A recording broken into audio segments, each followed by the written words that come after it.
So we do have one person put in a question in advance, but she's not here right now, Donna Gardner, asking about insights into progressing with standing head to knee. So that's sort of in the backdrop. We come back to that in a second. Do you guys, any of you guys have a particular question you want to kick off today with?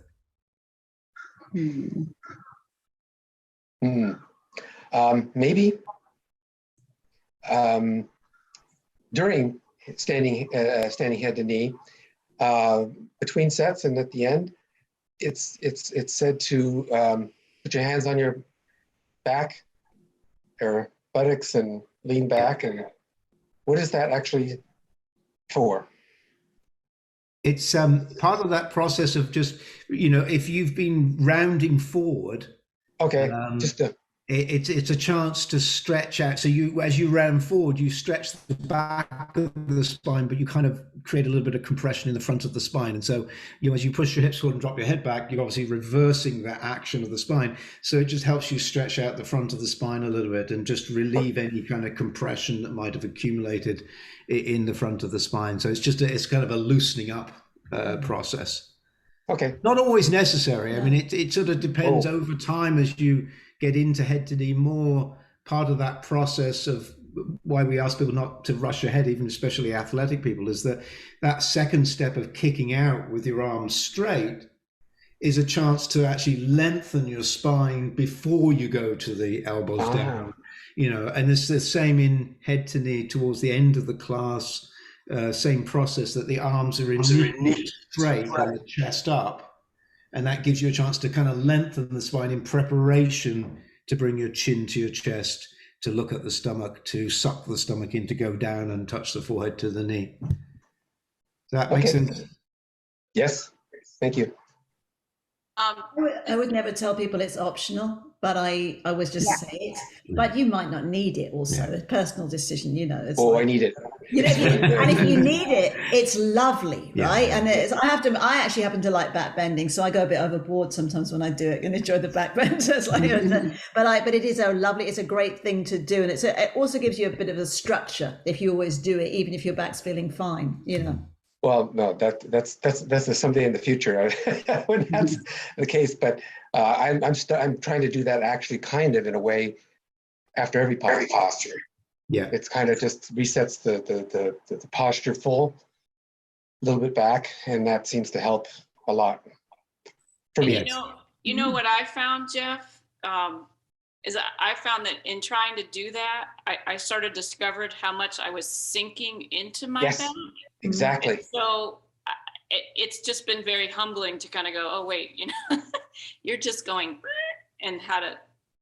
So sometimes that helps you do that, and then you feel awesome. Yes, that's part of it. I like that part too. Yes, it just feels like it's resetting to neutral, upright. Yes, very insightful, because back bends, everything we do, tractioning the spine, even when it's not obvious, the whole practice. And the back bend is a traction. So if you're getting that, you are resetting your spine, and you're doing right way. It's because that you're getting that little bit of the tractioning as you bend. If you're feeling that, congratulate yourself, because it's correct. And over time, you'll get more connected to that sensation of tractioning, even when you're just standing upright. Yes. So just those moments between the posture where, there's a big difference between standing like you're sinking down into your heel, exactly, versus standing up.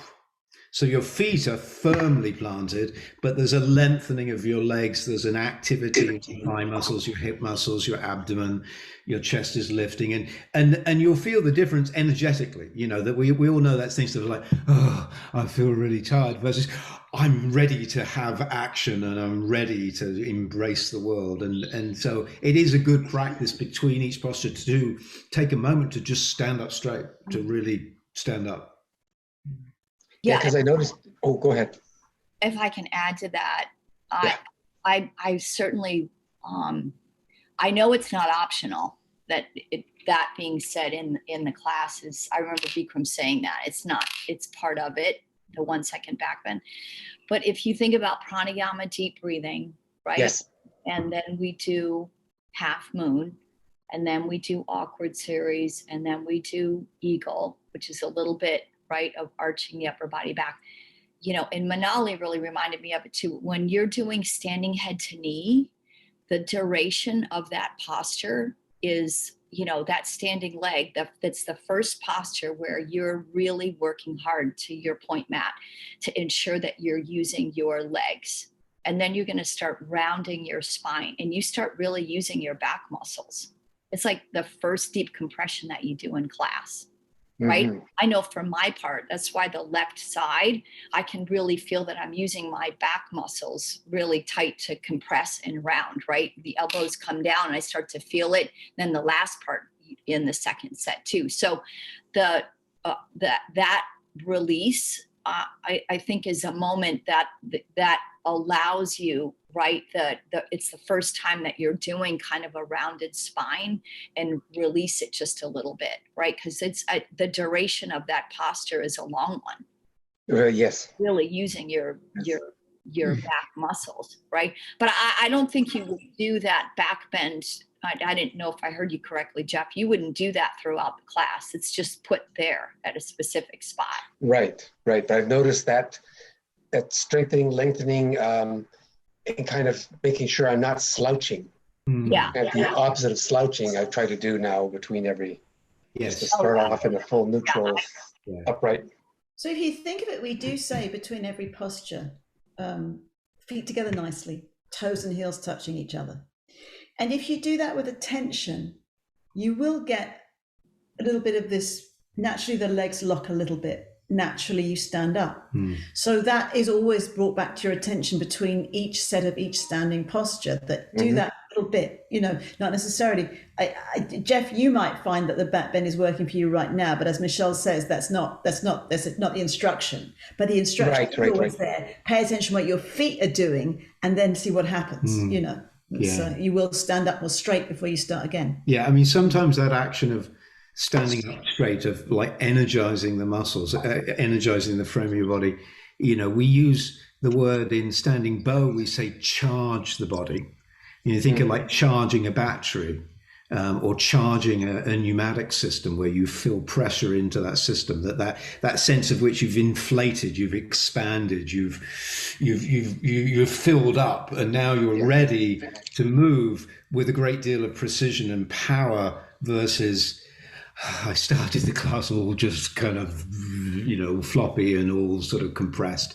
And so that applies all over the place. And the more we can get into that, the ability to summon that when we need that, because that's the power we can use anywhere in our life, whether we need to use it physically or energetically or mentally, that ability to summon yourself, to concentrate yourself and then direct your attention on an action is part of manifesting in life. And it's great that we can simply practice it in those few seconds as we transition from one posture to the next. Something that always, you know, we've been taking Manali's class, which has been wonderful. And something that always strikes me when you took it online. Both days. Wonderful. Nice, Jeff. Good. Excellent. I saw it online and thought, okay, that's a good thing to check.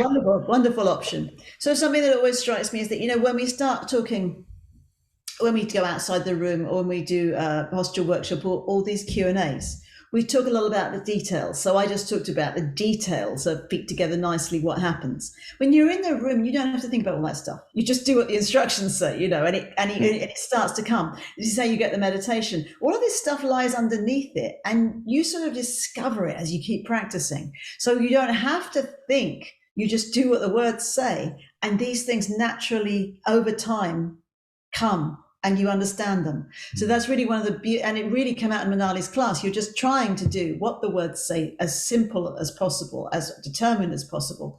And some of these things that we can talk about as like a meta level become apparent to you as an individual. I love that aspect of it. Yeah, I'm happy you saw that too, Sarah. And this goes back to Donna's questions. I mean, the insights, that's why you laughed there, Jeff. The insights on standing head to knee, we could spend 2 hours alone just Yeah. on that. We could say Yeah. just that. But I found her class, and what's interesting about standing head to knee, standing bow, and balancing stick is she really did emphasize that idea to not underestimate yourself. Mm. So I love what you're saying, Sarah, because I think that's what happens, you guys, with the practice. We have to break it down and understand the technique of the posture. And then there comes a moment too where we know it and we got to not be so heavily analytical. I'm not saying we are, but I'm just kind of using that as just a way to express my point, is that we just have to like lock the knee, right? Just get in there. And I found her first phase of standing head to knee was endurance, and the leg, and you pick up your foot and you're trying as best as you can to lock that leg. And standing head to knee is key for you to be able to do a good standing bow, because standing bow is a long time on one leg, right? So I love that. It was almost like, her emphasis was, just don't underestimate the power that you have. You're able to do it. Right. And then we go back and break it down. Okay, how do we do it? But then you have to go back and dig in and go, okay, I've got all this in me. Now I got to apply it. Now I just got to make up my mind. Yes. Right. And do it. Yeah. And so the two go together. That's what I was really noticing. I find that to be a blessing with Manali right now. I always think that BYSJ is so blessed because it gets the right thing at the right time, right? It's good to have equally both. Now, Jeff, all of that, let it metabolize in the body and then just go, just pick up your foot, just lock your leg, right? Just trust, have the faith. We don't often say, we say that part of those 5 components is faith, but how do you practice faith? You got to practice it in the room. Yeah. You got to believe you can lock the leg. You got to believe. Do you really believe? I taught a class just the other day where in the first set of standing head to knee, first part, a whole bunch of people were trying really hard and progressing, were relatively athletic and capable of going quite far in the posture. And then a whole bunch of people who had really struggled all stopped. So we get halfway through the posture and like half the people in the room have stopped doing the posture. And so I had to stop and say something to address that, that we try like the goal is to succeed rather than trying like the goal is to develop. And so when you try like the purpose is to succeed, the moment you think you're not going to succeed, there's no point trying anymore. You might as well stop because game over, but if you try like the purpose to progress, then there is no end. It's like, when the teacher says change, you should be like, but I'm not finished. Yes. I'm still working on it. I haven't quite locked my knee yet. That's a really good point there, Matt, because I was in that class. And you know what?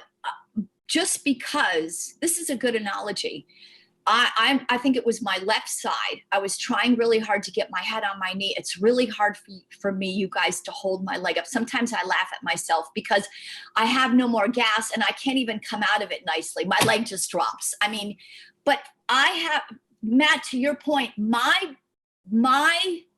what may look like I'm doing the full expression of the posture is no different than someone trying to lift up their leg.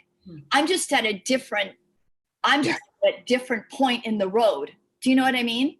Yes. I'm still trying. I don't feel like I've succeeded. Not that I'm not doubting that I succeeded or not. I'm now at that point where I am like, I'm noticing where my eyes are. How can I use my breath? Making sure my stomach is in. What does my leg need? I mean, all things are going through my head when I get to that moment, right? Like where I know that that's my challenge. And that's equally the same as somebody else that you're saying, Matt, too. Like we're all at different maybe stages, but it's still the same, right? Does that make sense? Yeah. Yes. Right? The effort. Yes. And the thing is, it's like, if you can bring your attention to only the exact tiny action that's in front of you, which might be to pick your foot up 1 millimeter higher than it is right now, or to straighten your leg by 1 degree more than it was straight the moment before.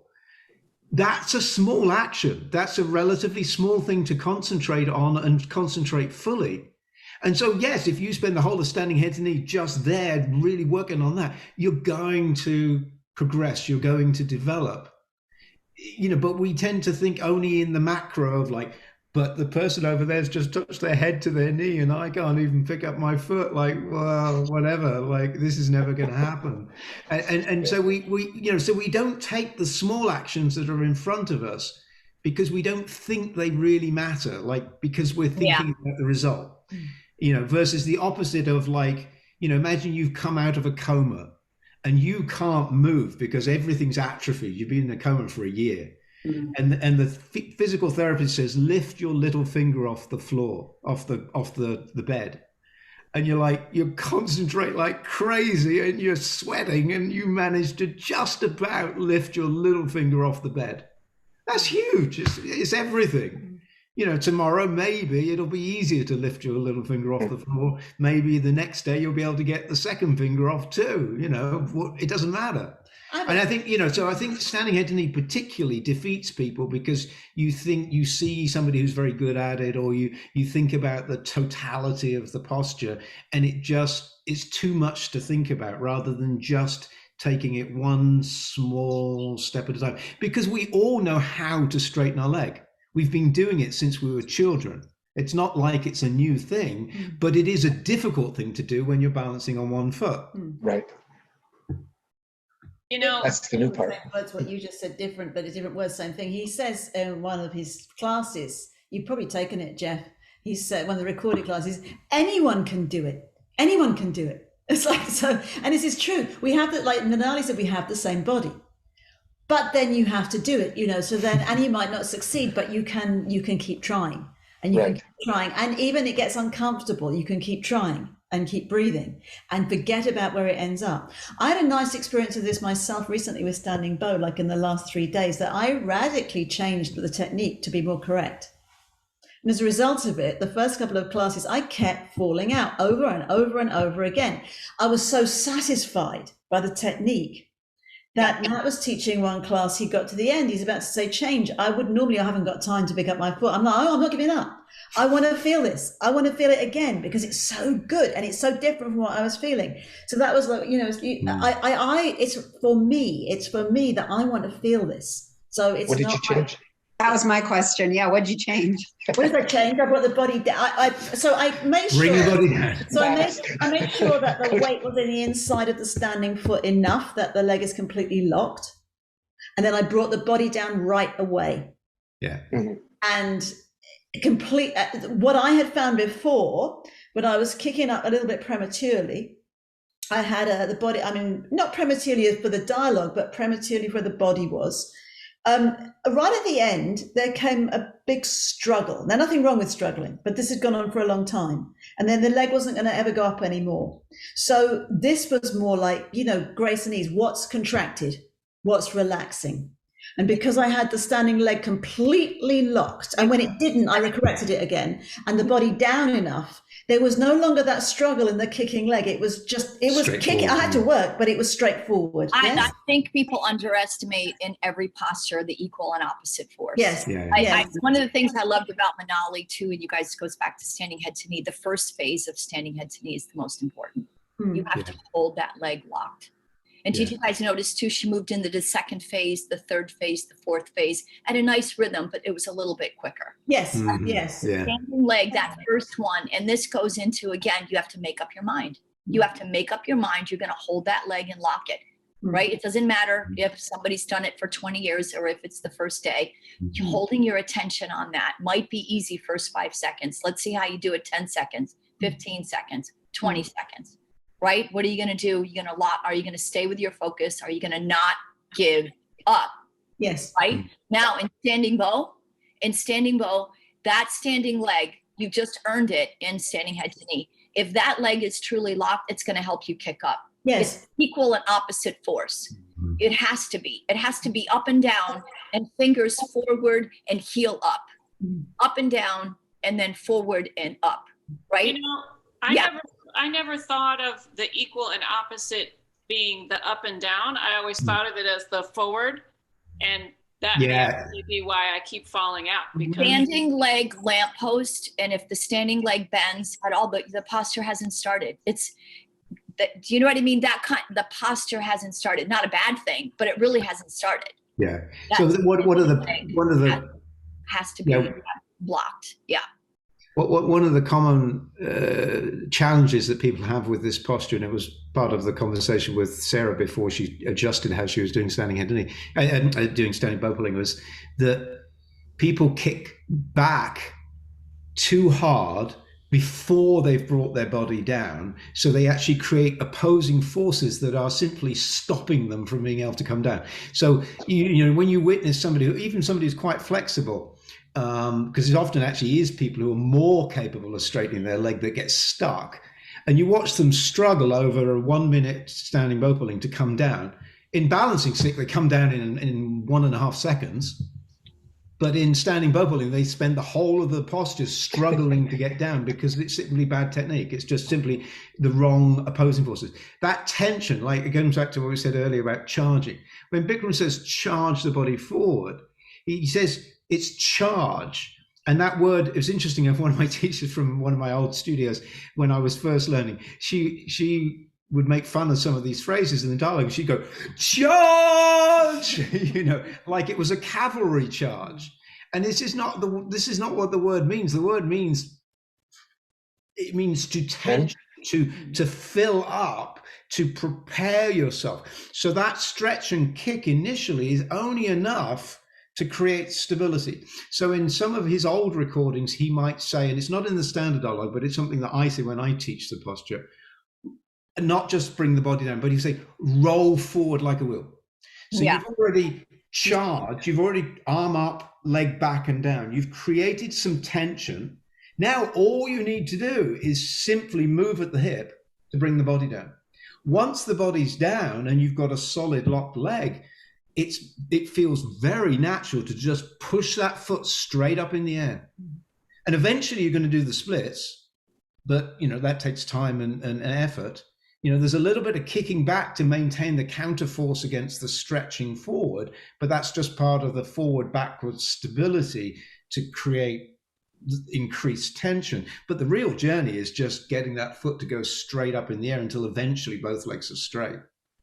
And when you get that connection, it becomes more apparent. Your brain like really sinks into it, and you go, it's just equal and opposite. Yeah. It's just equal and opposite. It just feels so natural. So, and even me, I'm not very flexible. My leg is definitely not straight, the kicking leg, and it's going to be a long time before it is straight. But it feels natural. It feels like every day I practice, it's like my wheels are in the tracks. You know, it's just a time and effort and practice. Time and effort and practice will inevitably cause more opening of the body. Don't rush to, you know, because, you know, all of these postures are a lifelong journey. So, yes. You really have to do, you really have to do good pranayama. You really have to do, you know, an honest effort in your half moon. You have to open those intercostals. You got to open the hamstrings in Padahastasana. You know, you really need to sit down in fixed firm and learn to really stand up high on top of your toes and contraction of your thigh muscles, traction your spine, all of it done in that great order, right? And the same like with eagle, right? Getting the compression or the joints and arching the upper body back, right? Like to get ready for standing head to knee. And you're putting so much effort into maintaining the strength of the standing leg. So then you can move into, right, standing bow pulling posture. That is a stretch in your hamstring, right? It is a spine twist, right? It's a back bend, and you're trying to open up the shoulders. But, you know, you can't do those things unless you've done a really good warm up and all the other postures prior to. That's true. Each posture gives you technique and opens the body for the next one, and it goes all the way through the sequence, right? And so they're all opening up. The one thing that we can do, and that none of us want to, and I include myself in standing bow, is try to bring the body down until the abdomen and chest are parallel to the floor, because nobody wants to do that. And that actually is the form, and the kicking and stretching make the depth. Well, I want to say one thing about that, because I see sometimes, right, like people bringing their body down. Too far down. Yes. Yeah, and their yes. foot is over here, their knee is over here. And it doesn't, like, it can be an inflexible or a flexible person, right? Yes. I guess what I was getting at before too is like, pay attention to the words in the dialogue when they're said. Yeah, Exactly. Yeah. Yes. But even that foot coming out to this, their head, feet in one line from the side. And then, and Emmy will tell you that is the moment where you're getting feedback. Where are you in the posture? Yeah. Where is your foot? And if your foot's not over the top of your head, you have to adjust. Yeah. But even that example, you know, like where you've got somebody who's at a very relatively early stage in the journey with the posture, that when their foot's swinging out to the side is typically the result of trying too much to kick back prematurely, where versus just bringing the body down and accepting that you may not have kicked back and up very much at this point, but you've kicked up enough to be able to bring your body down, and then just work on that straightforward journey. So, we've had some success with people struggling to understand what does it mean to kick up in this posture as opposed to kick back, where I might have them stand in front of a ballet bar and just come down and grab the ballet bar with this extended arm, so that way they don't have to worry about their balance or anything, and their body is low enough and they're holding the other foot just as they would normally, and just work on that sensation of kicking up. Now, if they don't kick too much to bring the body down, then they don't twist their body in weird ways.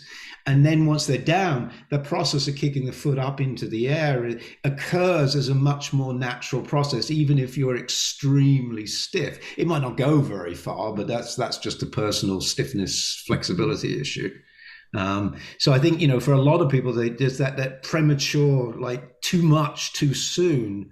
In the dialogue, the instruction to really kick up and kick back comes after the instruction to bring the body down.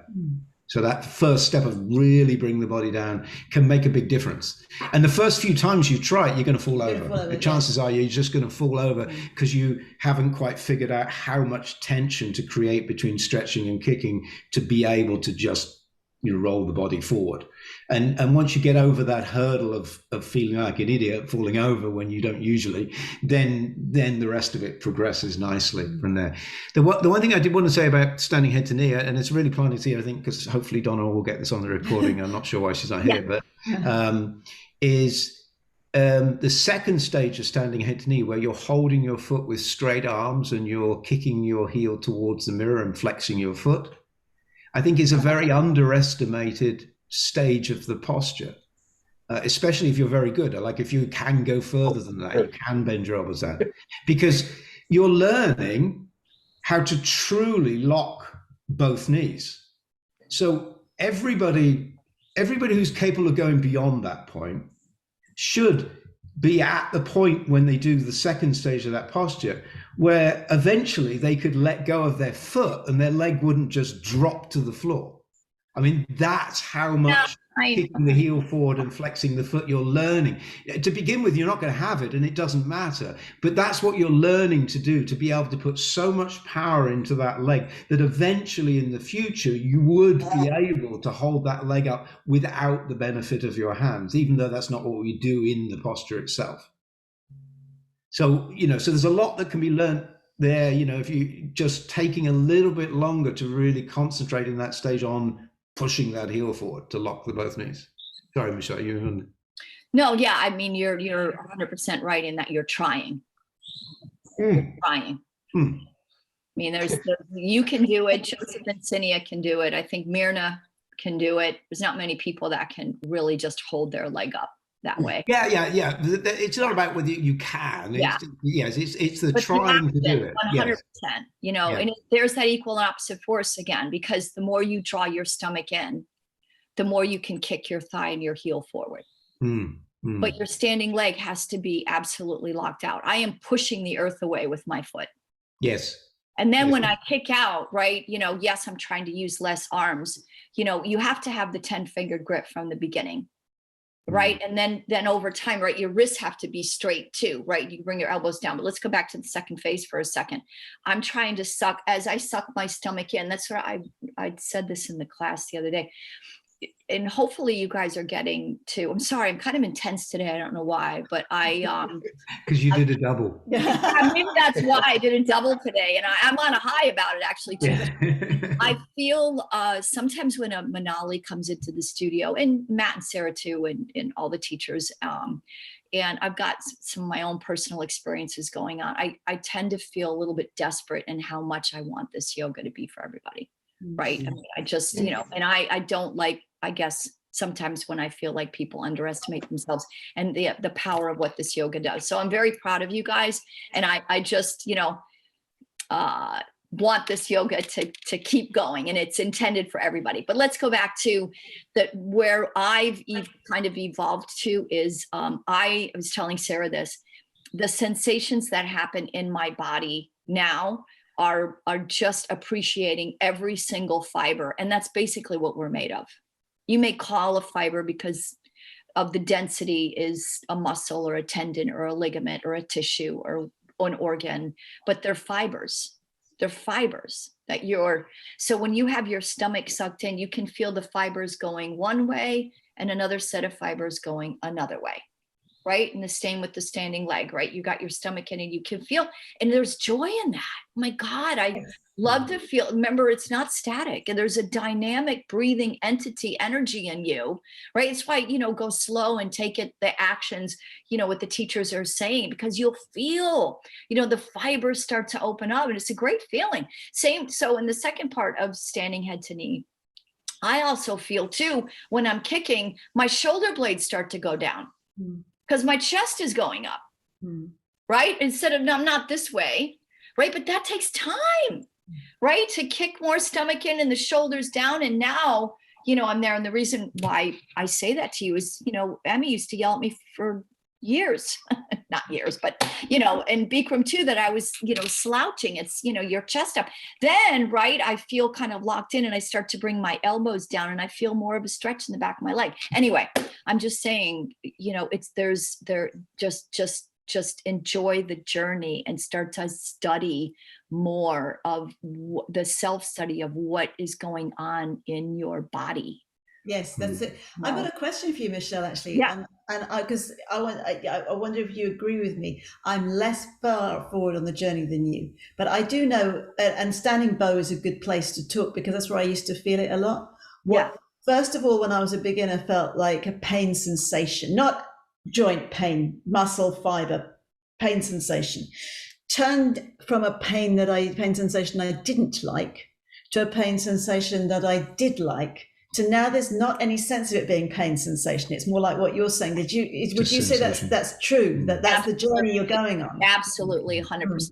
I think too, in the beginning, when we start to feel an unknown sensation, we're quick to say something's wrong. Yes. Yeah. Right. And then the more we look in those cosmic mirrors, right, what starts to happen is we don't see anything as wrong or right. It just is.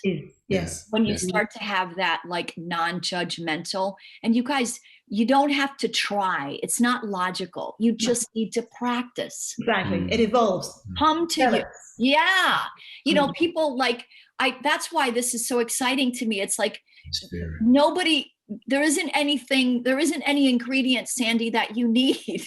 It's already there. You know, you just need to practice more and more and it will come to you, right? It will come and then you'll start to realize, okay, then that's what we talk about with depth, right? You guys, Matt and Sarah know this, we talk a lot, but as opposed to like, sometimes you might feel that pain sensation. And if you're quick to say, that's why you never give up. Like, hear me out on this, because if you move into that idea that something's wrong, you'll leave the practice and you'll go to something else rather than just staying with it, never giving up and coming to that idea, right? That maybe it's not a pain sensation.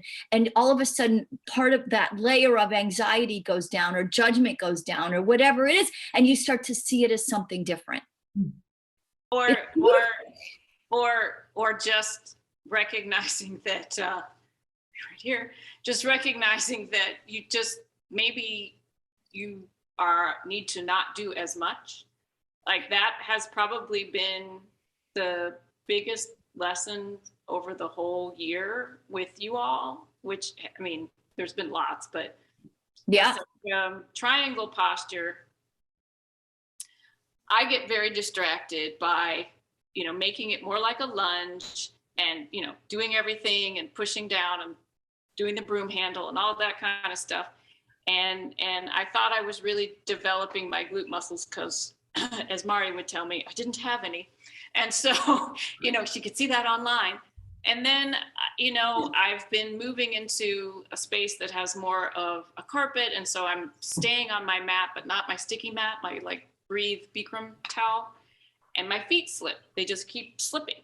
And so I've had to shrink my stance, because if I don't, I literally will just do the splits, the Russian splits, and I can't do those. And I can't.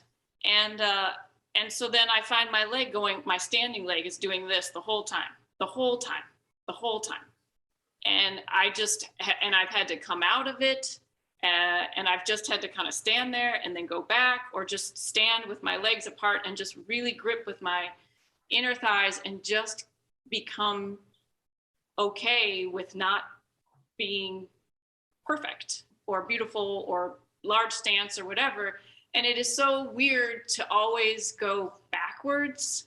I mean, it's not going backwards, I know, but to feel like, oh, I made all this progress. And then you're like, well, now I'm going to do what Sarah did. I'm going to try to be more in concert with the words, and you find yourself again at square one. So I completely hear what you're saying of just sometimes you just have to just stop and really feel the pull. Right. But hang on. Stay with that for 1 second, because could we rephrase that a little bit, as opposed to let's say that you took the big picture of your triangle. Uh-huh. And you started to understand the big picture of the triangle. Then you got in the big picture, and all of a sudden you got more aware of something that's a little bit more micro in that macro. So now you're going there, right?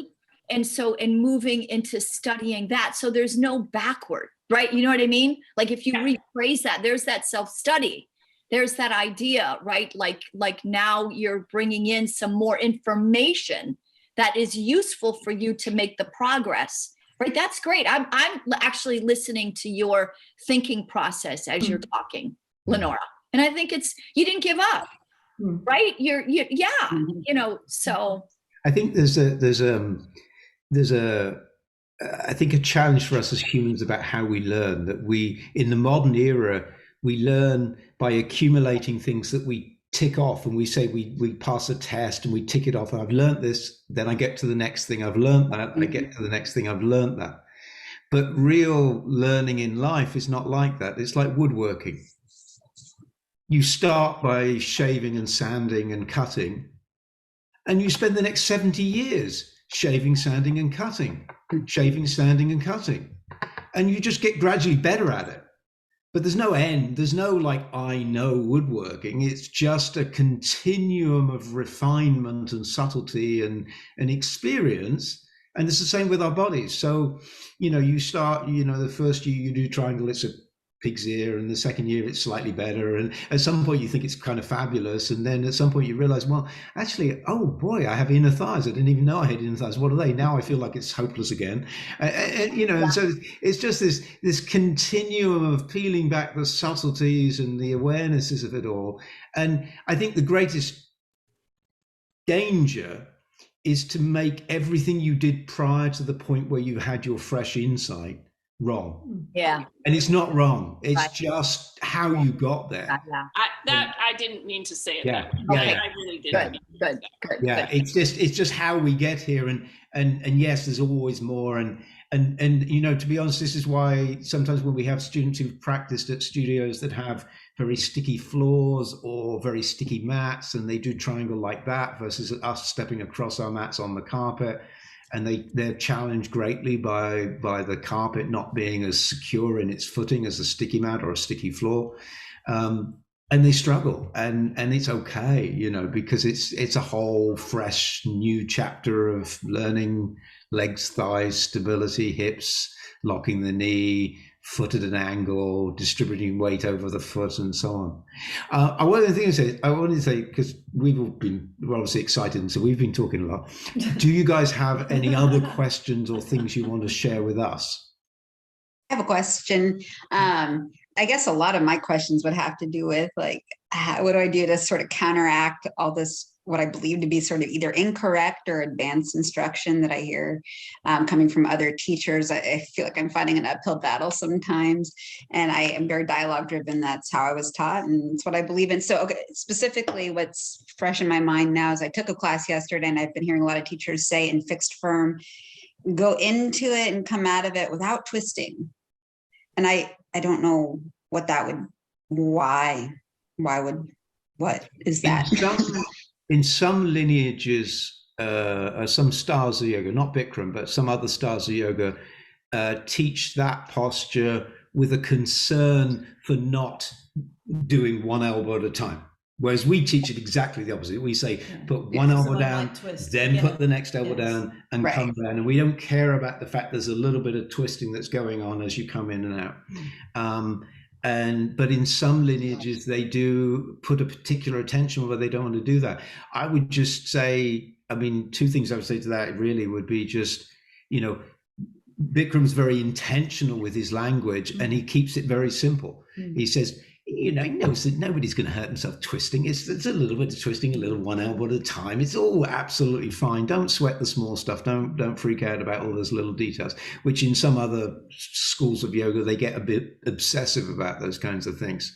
But the other thing to your broader point, I think, is that the best defense you can have against what I'd say is woolly or divergent teachings, which could be one or the other or both, would be to get more and more personally related to the dialogue and the movement of body and the movement of the body part and the movement of energy in the body, so that every time you teach, you're seeing, experiencing, manifesting this yoga, this Bikram yoga, which is very powerful and very impactful. And then over time, people around you, whether they're teachers or students, they'll start to be affected by the deliberateness of your teaching. It's like when you meet a teacher who really knows what they're saying and doing. To give you one little example of that, there is a teacher, it's an Iyengar teacher in San Francisco. He's been teaching for 45 plus years. He's one of the most experienced Iyengar teachers in the world outside of Pune.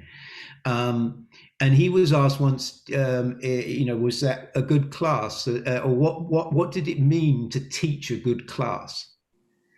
And he turned around to somebody we know, who's a Bikram teacher, and said, it's a good class if I was present every single second of the class to every single word I said. Now, as a teacher, I find that a bit intimidating because I know it's a struggle to be that present.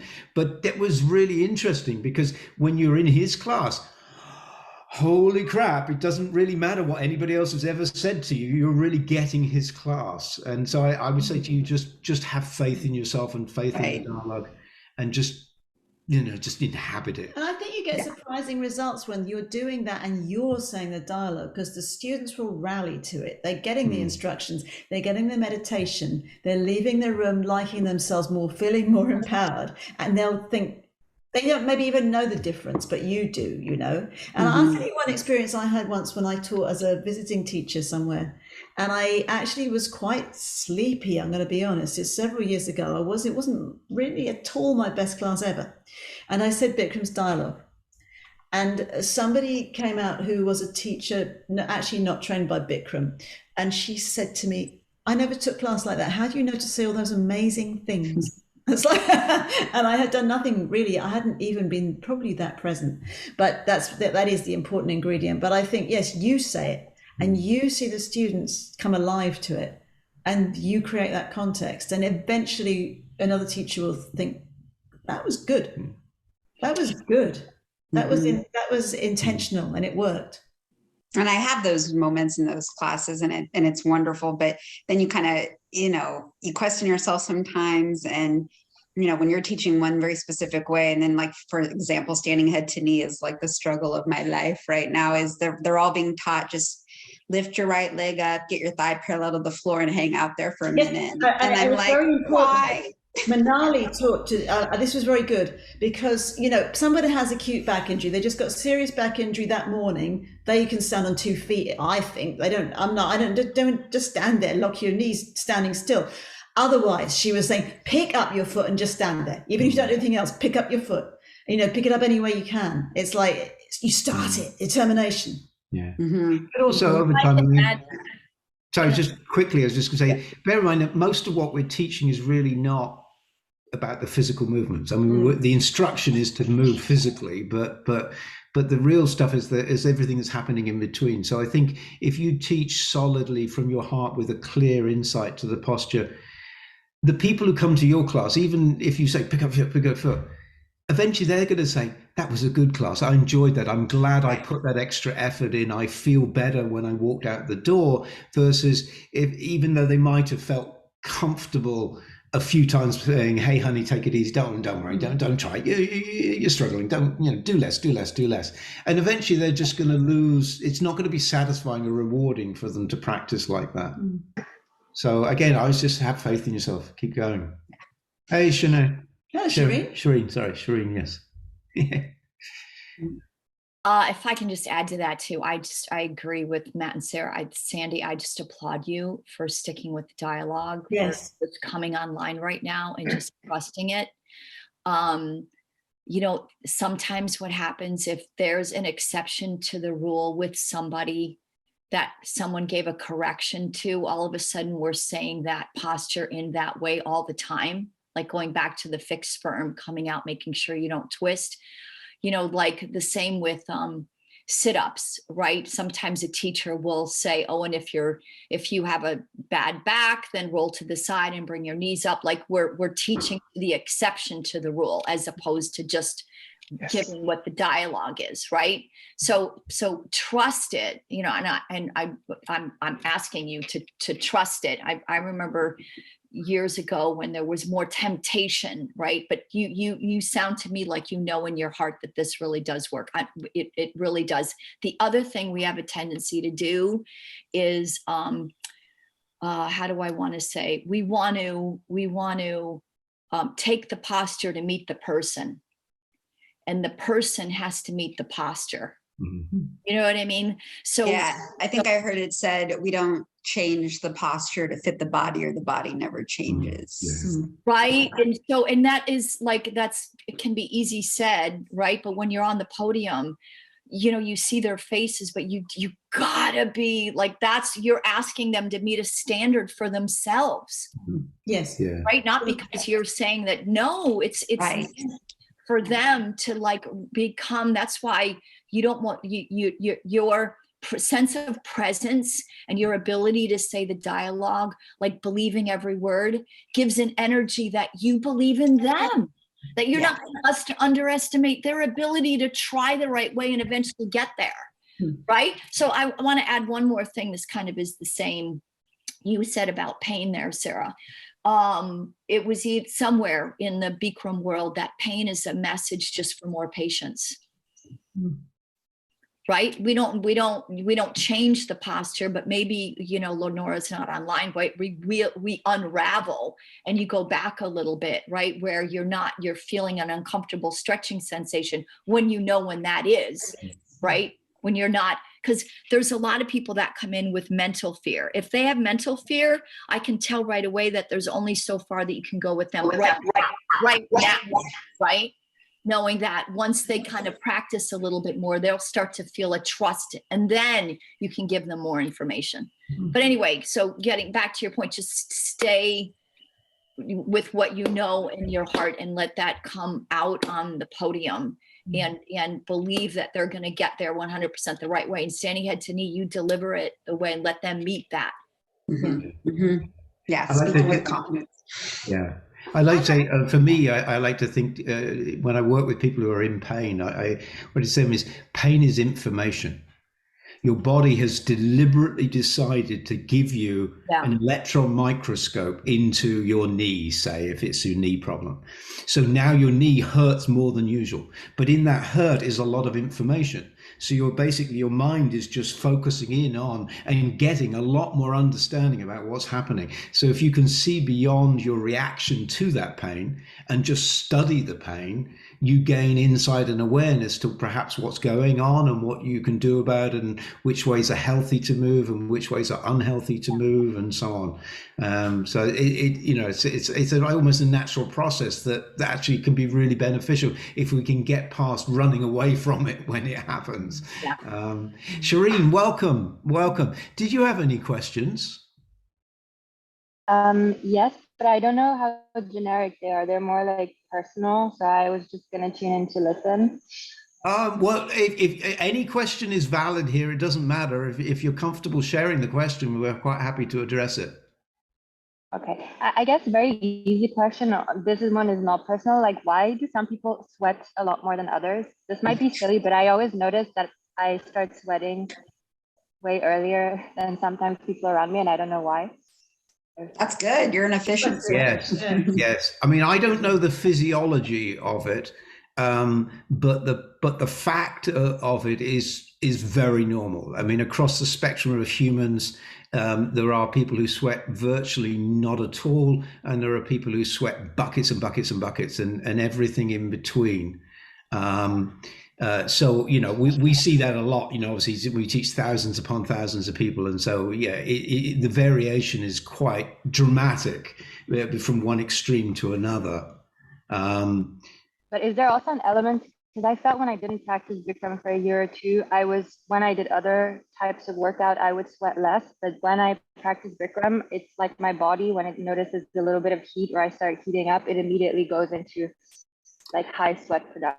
Yeah, the efficiency of your heat, sort of internal heat management, that internal temperature regulation that the body has, its ability to keep the body temperature at an optimal level, is something that improves with Bikram yoga.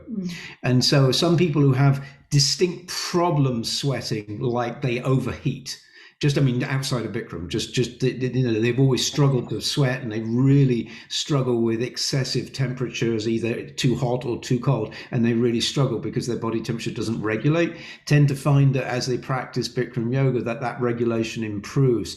And so we notice it, for me, I obviously practice all the time. Yeah, the moment I walk into a hot environment and start doing any kind of exertion, I sweat far more quickly now than I used to, but I also stop sweating more quickly than I used to.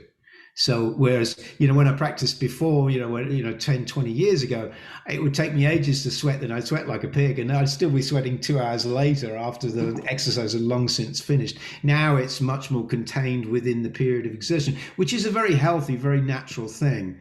Definitely not something to be concerned about. No, not concerned. I'm very ignorant about this, and you've inspired me to get less ignorant, but I have a couple of observations. One is that beginners typically sweat less than people who've been practicing longer. Mm-hmm. And I noticed that in myself. And actually, the inverse, that I used to sweat more outside, and I didn't sweat my first 2 or 3 months Bikram yoga.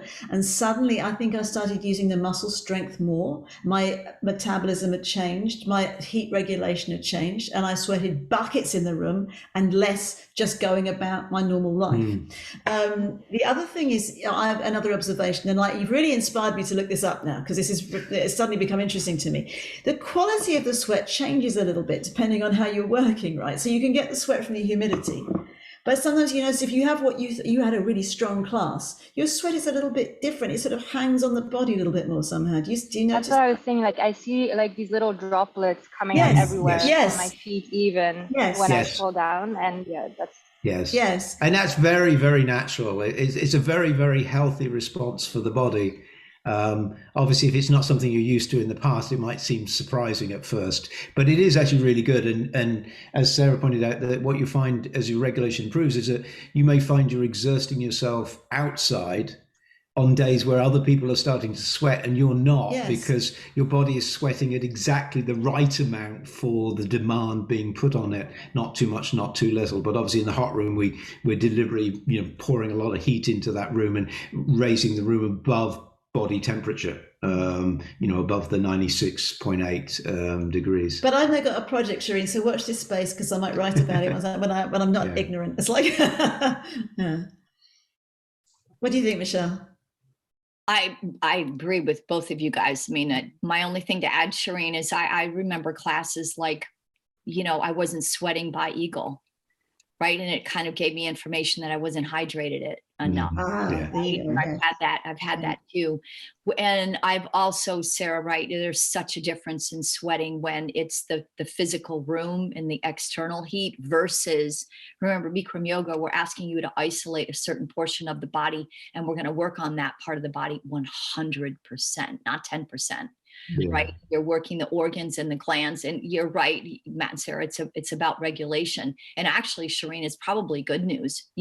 Some things we don't get to know, thank God, right? Maybe your pancreatic gland needs it, or your thyroid is overactive or a little sluggish, and it needs it, and you're releasing more toxins than you think you have. I mean, who knows, right? Like, I can tell in the room. I mean, if there's a person next to me, within like, I don't know what part of class, right? I know that they're sweating buckets because I smell curry coming out their skin. All kinds of things, garlic, right? Right. And then, you can tell too that there's somebody who's just got a revved up metabolism, and no matter what they do, they're just going to sweat like crazy. Right. But over time, I think it regulates. I think it's something to be interested in, but I don't think it's anything alarming. I think. Yeah. It was just a curious question. I'm not worried about it. I think, I guess the more important question, and this is not related to sweat, is like, I noticed a lot of classes, and I thought this would stop now that I've been coming more regularly again, because I stopped for a while. I do feel like I faint quite a lot in almost all classes. Like I think for me also, I have pretty long arms. So when we go into the series of starting to do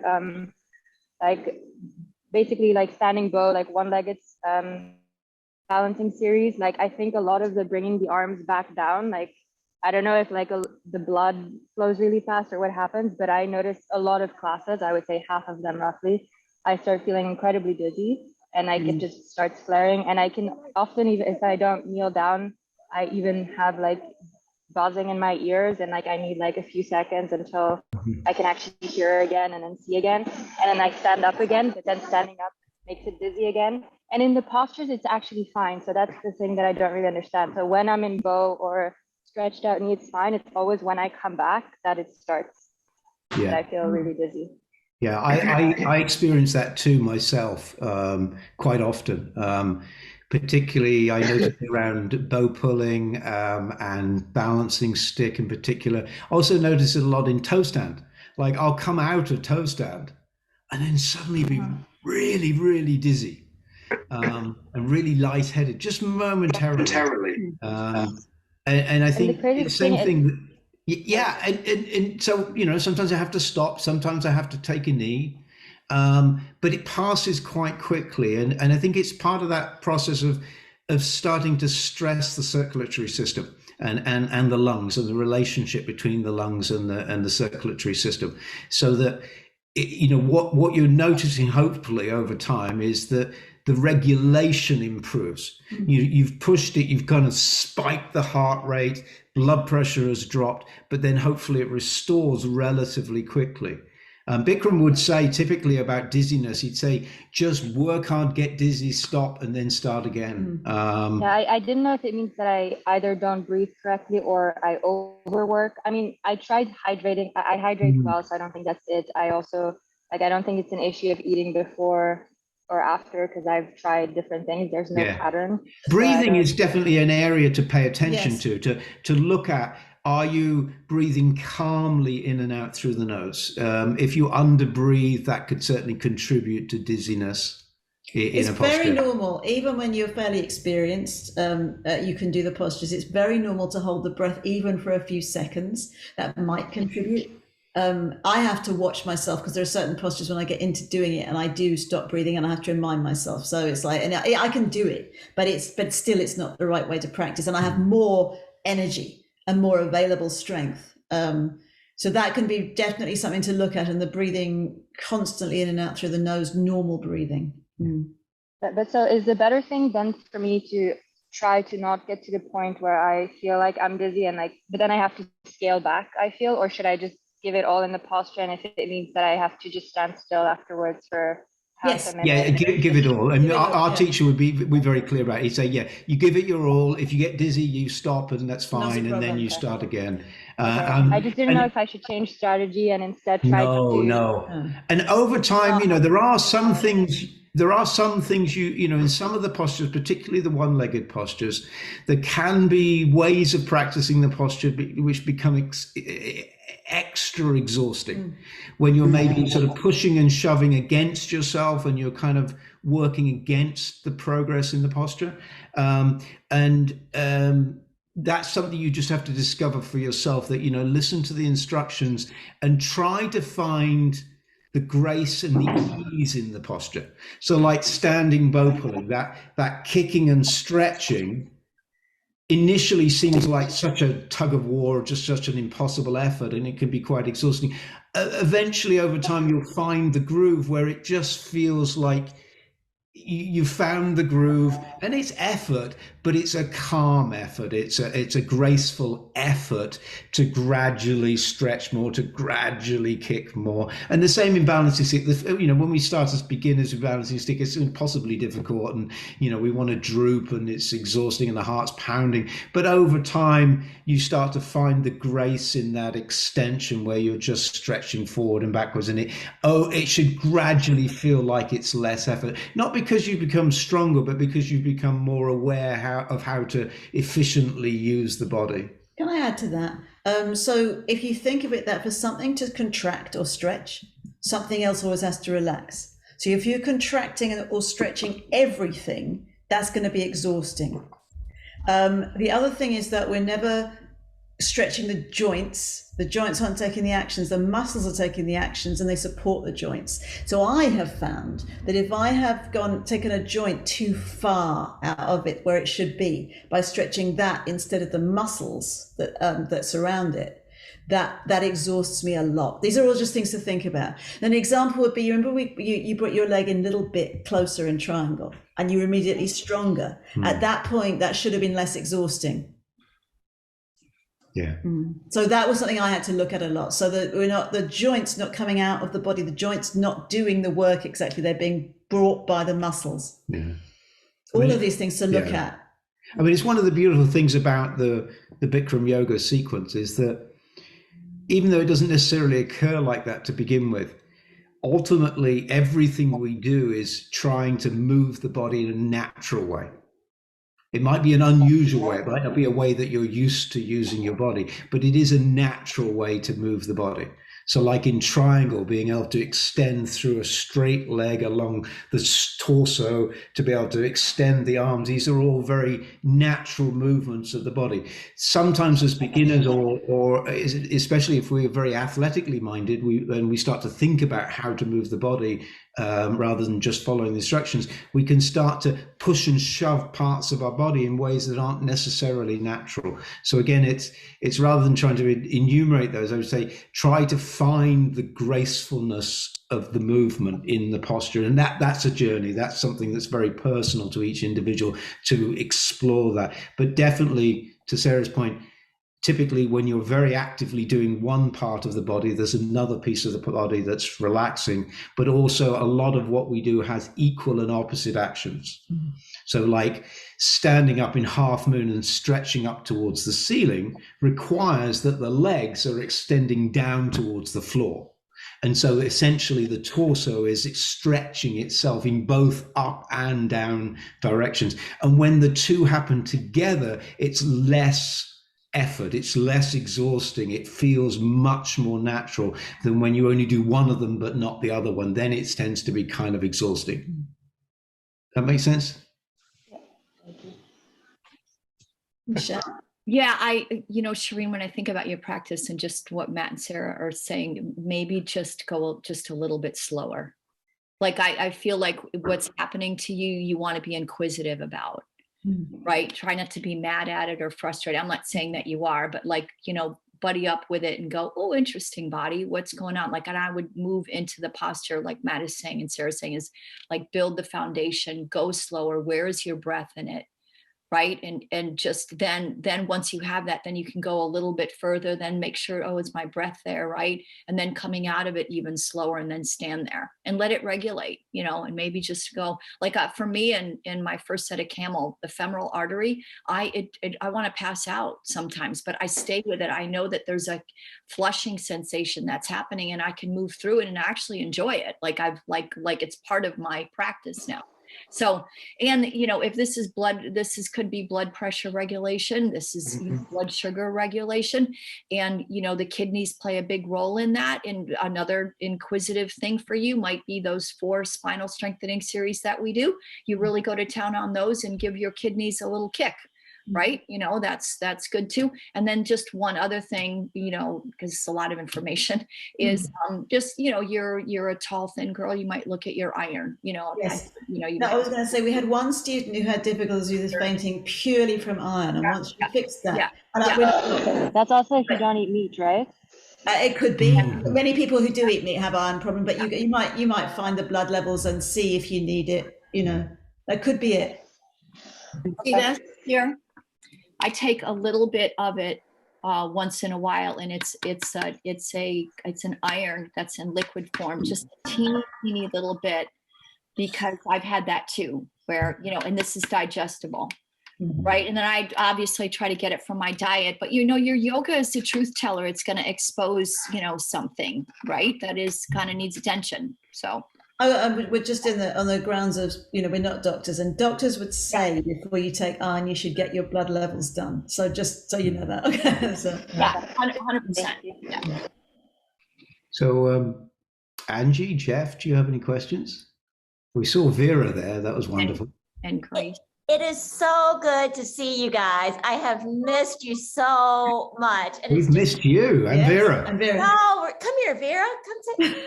Okay, she's declining the photo. But yeah, I've been practicing, and it's important.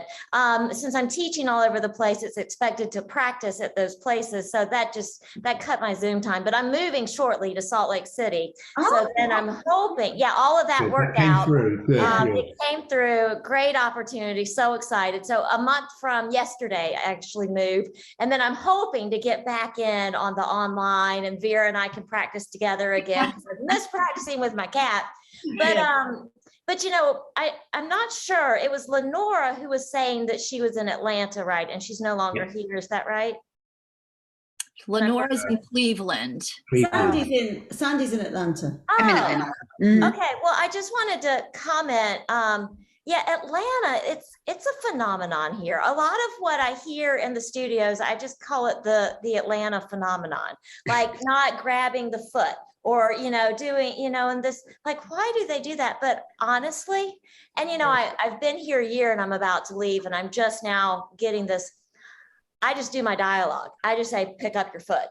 And then if people say why, I explain, after class, that while this is all well and good and all that, there's so much about this action that you're not going to get. And, why do we not do this after most teachers don't do that here? Well, because you're here. But if you don't need to, that's quite right. That's quite right. Yeah. And another one, Sandy, this is a good little trick. It has worked in 3 out of 3 studios. I've tried it. There's this also the Atlanta phenomenon, balancing stick. People go in like this. But here's what I do. After you finish standing bow, I say, guess what? We're going to do another set of standing, I've been teaching all day and I can't think. And we get everybody in. I'm like, just kidding. Right foot forward. And they all do it. They all do it. 100% of the people do it. And I'm like,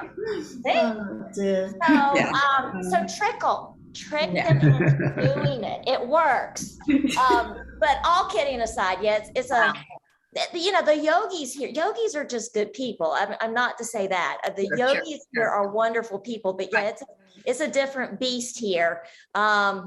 But yeah, I listen to my recordings, you know, because I do end up practicing by myself from time to time, and I just hear it. Just to hear it makes such a difference. So thank you. Thank you. Oh man, thank you, Angie. I love hearing you say that. And I'm, you know, Sandy, you too. And by the way, you guys need to know each other. Angie, that's Sandy. Sandy, that's Angie. Yeah, we met that one time, I think. Yeah, I think so. Grace, nice to see you too, and Lenora and everybody. That's what's so great about the Zoom. Angie, did you come from California? Is that how you know? No, I met these wonderful people during the pandemic because I couldn't get to the studio, and then because I was in North Carolina and exercise facilities, we were shut down for a long time. So I started Zooming, and my practice changed. I ended up getting my, I did my teacher training online during all of this. And then I moved to Atlanta, started teaching, and then that's when I had to not be online anymore because I had to actually be in the studio. And so it's just so good to be back and see your faces and all of that. So yeah. So do you have any questions, Angie? Is there anything on your mind? I do have a question on standing separate leg head to knee. Yeah. I have always done it kind of how you teach it, where you're here, chin to your chest, look at your stomach, and then you go down.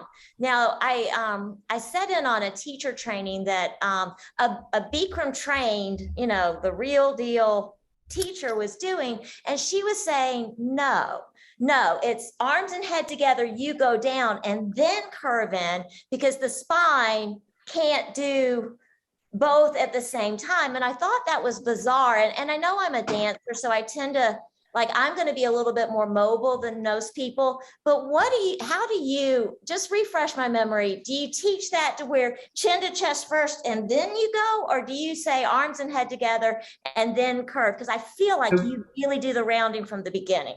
Oh yeah, so in a way, kind of both, but more the chin to the chest. So arms and head together, arms always touching the ears. Tuck your chin to your chest, exhale, suck your stomach, and go down, touch your forehead, you know. So there's a process. The first process is the lengthening, which is, again, we talked about earlier, was about creating the space in the spine because you're about to do a deep forward bend. And then it starts at the top of the spine. So chin to the chest, look at the stomach, exhale, and then suck the stomach in. And of course, as you suck the stomach in, that's pushing the spine backwards, the chin to the chest, the throat lock. So then you're just curling in and forward and down. But the trick to really getting a deep abdominal compression is to start at the top of the spine and work your way down. What you find often is a common beginner error in that particular posture. It becomes very clear, it's very obvious in that posture, is that people come down from the lower spine without having really done very much at all with the upper spine, and they come all the way down, and then they're like, oh, and then doing this is very difficult because they've already kind of collapsed and lengthened downwards, versus starting at the top and beginning right with this. And so then by the time you come down and your forehead touches your knee, the whole of your spine has rounded. And so you're holding yourself up. There's no sense in which you've collapsed down. But you don't have to lift yourself up because you just never went down. You never collapsed down. You just curled up, almost like you're curling up in a ball. And it's a very different experience of the posture when you do it like that, because it's very natural when you do the posture like that to keep the legs straight, solid, thigh muscles contracted, knees locked, powerful engagement of the abdomen. Now, of course, as a beginner, virtually none of that happens. It's a mess. But that's the process of working towards that.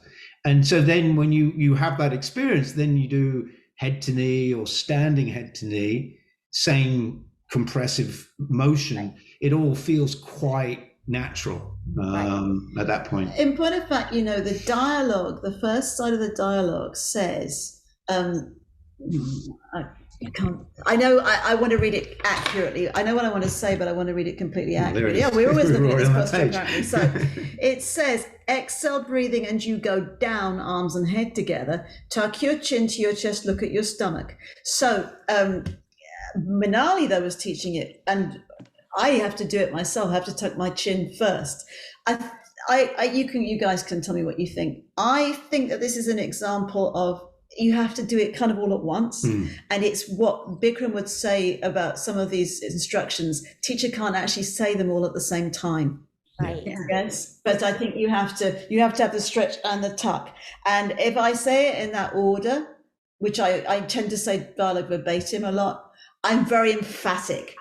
Tuck the chin, look at the stomach, you know. So, and I say it pretty quickly afterwards because it's absolutely necessary. But I think it's a question, you have to do it all, and the teacher can't say it all in, and you have to do exhales, arms go down. You have to do that, but you also have to tuck the chin. So. Also, bear in mind in this posture and the other postures that are like this, what we're doing with the chin is the throat lock, it's the Jalan Bandha, which is sometimes described as closing the lid of the teapot.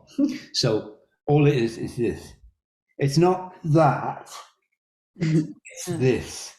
And so this is the first step to the posture, is to close the teapot, which in a sort of yoga history would talk about energetically sealing the spine.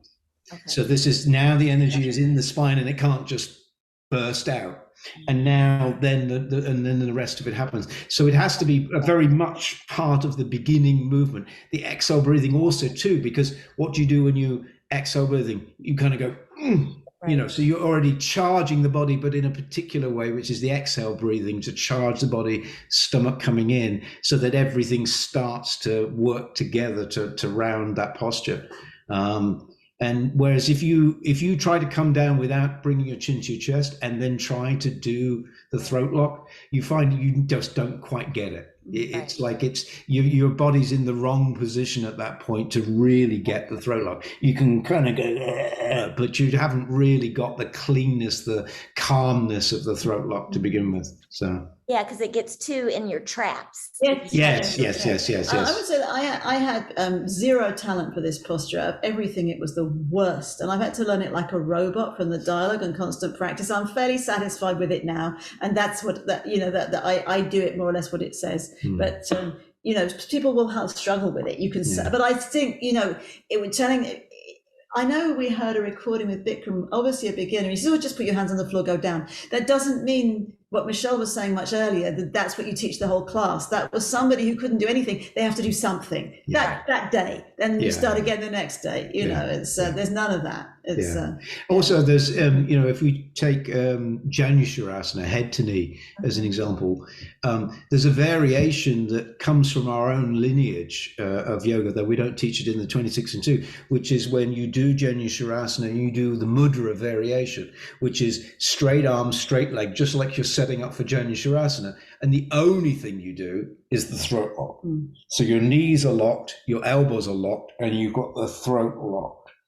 I can't remember the name of the mudra, but it's a particular mudra that is in Vishnu Ghosh's books. Mahamudra. Mahamudra, yes. That's a Mahamudra, and Buddha Bose and Guruji's book and so on. Anyway, so so the throat lock itself is a thing in its own right.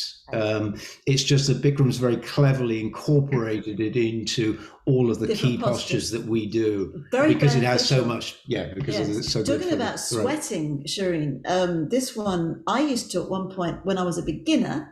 And then when I learned to do it properly, I was almost drowning in sweat. Like I'd put my head in the swimming pool, the ears and the eyes filling. Oh yeah, it comes always here. Everywhere. If you did it right, you should. Yes. Sometimes even from the armpits. If you did it right, you come out your nose. I put it in my mouth, just like doing in swimming. Your eyes. And that is a. So I'm like squeezing a lemon, Yeah, right. So Angie, what is it that she's saying to That's do? what my question was, because I think I know the training you're talking about. And that's like a lot of my friends in that training, and I don't want they're them to get it beautiful, wrong. wonderful people. And I love the lady saying this. And now the lady is coming from a very injured life. So maybe, and she said that she had gotten this from, I don't know if the training was a physical therapist or a doctor or what, but she was saying that most people, you can't just do one part of the spine and get full mobility. You have to do multiple parts of the spine at once. So to just do your chin in and go down like that isn't accessible.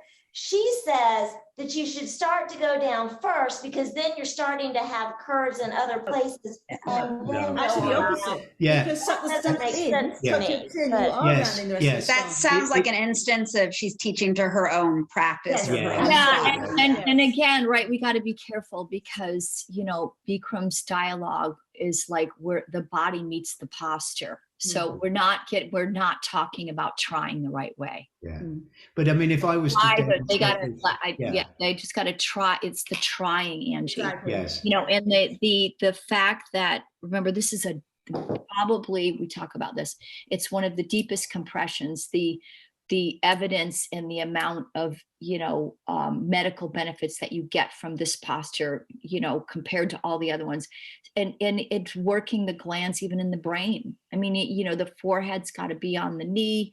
It's so rounding from going down the right way from the beginning. Yeah. And then you want to struggle in it. And then that's the point in the class too, where if you did all the other postures the best that you could to the ability that you had today, you're able to put in that effort, right? Hopefully you don't even know your name by that point, right? And you're just this being with breath, and you're hearing the teacher say head's got to be on your knee, and you're trying any way you can to get the head on the knee, right? So we got to be careful that she's over analyzing, Yes. you know what I mean? Yeah. As opposed to just trying the right way. Yes. It's also Angie, I mean, if you watch me do this posture, because this is a posture that I'm particularly naturally quite good at, you watch me from the setup, the moment you say chin to chest, exhale, breathing, suck your stomach in, you will see everything in the spine move. Yes, you will. It's like there's the words in the dialogue are great. They do teach the right thing. There is a simultaneousness to this, that you bring the chin. So you even watch me doing it, and even me just doing it here now as I sort of fake it. You watch, like, see, I've already lifted, my chest has lifted, my chin goes down, my spine is already rounding from deep down in the lumbar all the way up to the throat and the neck. It all happens at the same time, and it's all part of a very natural movement. So I would say, stick with the process you have here. But what's beautiful, Matt, is your spine gives to that. Yes, right. The spine will respond. Great. That's great. Right. That's what's great about this field. Let's go back to why we do what we do. This practice is getting your spine coccyx to the neck. If you're doing the instructions, you guys, the right way, the students can't move into a favorite spot we all have in our spine.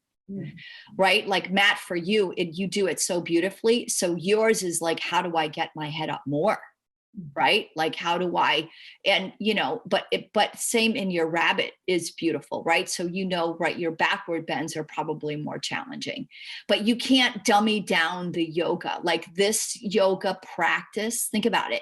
How many practices literally work the sacral joint all the way up to the top of the brainstem? Equally the same. It doesn't favor one. Where you're using your whole, that's what I loved about like Bikram teaching, you guys teaching, Manali teaching. It's, every posture is important.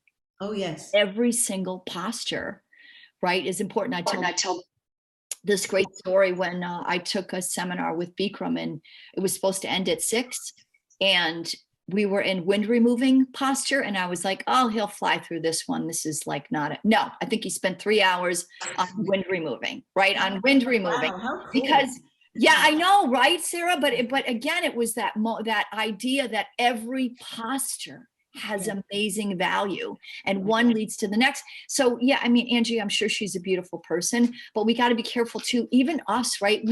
I have to watch it too, because we can tend to teach. We're human to teach to how we practice. That's why we got to go back to the dialogue. No, what is the dialogue saying? Because it's keeping 100% purity for that person, right? For that class, right?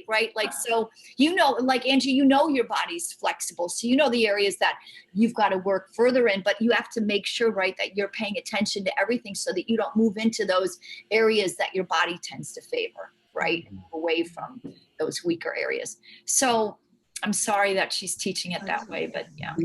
I think if we go back right to the beginning when we were talking about, looking at not what were your words, what you're struggling to develop, not to succeed. Yes, you're trying the right way to develop. So it's a very natural tendency as a teacher. I think perhaps if you're looking at people, they're succeeding or they're not succeeding, then you might think, oh, make it a little bit different for them. Yeah. But if you're thinking all the time, they're struggling, they're doing it, we're telling them, and this goes for teaching and it goes for practicing. If they can't do it or you can't do it, you're not doing it to succeed. You're taking those actions, the best of your ability today, not what you do, but how you're doing it in order to get the benefits. And that's it. That's their ultimate destination. And I think when you stand in that place, you're not going to tell them do something different. You're going to see, are they trying the right way? And you're going to, that's their success. That is the success. Yeah. And, to those instructions about that particular way to teach the posture. Again, at some point, obviously, over time, we all develop more and more understanding of these postures and how everything works. But at some point, you have to kind of trust that this yoga is there's many years of yoga invested in just in the recent generation. Vishnu Ghosh was teaching it from the 1920s. So there's 100 years of recent documented teaching of these postures, their movements, and how to naturally move the body in a very comprehensive way. And it's very easy for us to come in and start to, because we don't fully understand it, to start to have an assumption about what it's meant or how it works, and then use our intellect to posit an alternative way of doing it to address the concern that we've identified, versus, again, just thinking that our process is not just developing our bodies, but it's also developing our understanding, whether we're a teacher or a practitioner, to understand our deepening understanding of this. I mean, these bodies are millions of years of technology. I mean, these bodies are way more complex than an iPhone, and an iPhone is a very sophisticated piece of hardware. And these bodies are infinitely more complex than that. And so to imagine that we fully understand how to use them is kind of ridiculous. So, yeah, I think we just have to keep working at it and, trust the process and trust the dialogue. It's really sound. The keys to the kingdom of your health is really, and it will teach you. The teacher says that, looks at you, but that you keep doing it, listening to those words, that will teach you. And keep asking questions of ourselves and of each other. And of yourself. Well. Yes, yeah. Yes. I'm kind of mindful of time. We deliberately try to keep these to 90 minutes to respect everybody's time. Is there any last minute, burning question? Because we're already a couple of minutes over. I appreciate that talk about standing head to knee. That's good. That's a little bit nuanced that I hadn't noticed. So that was good. Cool. Inspiring for class tomorrow, right there. Yes. Until I hit reality. Okay. Thank you all so much. Thank you. Thank you, Shireen. Thank you, Shireen. Lovely Very to nice see you. to see Yeah, lovely to see you, Shireen. You too, Stan. Sandy, it's lovely to see you. Nice to catch up with you. Yeah. Likewise. Yeah. Again. Vera wants to say And hi. Vera, there's Vera, the star of the show. She's like, no, I'm not having any of that. Yeah. All right. Well, lovely. And Grace, I hope you got something out of this. This was wonderful, Grace. I don't think only you were intense, Michelle. I think it was affecting Matt and me as well. Yeah. I think you all are awesome. Oh, thanks. Back at you. Yeah, it's good. I love that these conversations feel me too, very much so. Yeah. So, Yeah. Oh, yeah. Yeah, thank you for this and for the stuff you guys post online and everything. Just, I hope you do know, but in case you don't, there's people like me who really, are out here just trying to figure it out, and you give us sustenance and keep us going. Sandy, you're welcome. Yeah, lean on us, man. Yeah, I was going to say, anytime you want to ask us questions or get our thoughts on anything, don't hesitate. Through any of the many different ways you can reach us. Totally welcome, because we're all in this together. Yes. We all share a common mission. Yes. Thank you. Happy Mother's Day. Yeah, happy Mother's Day. Yes. Bye all.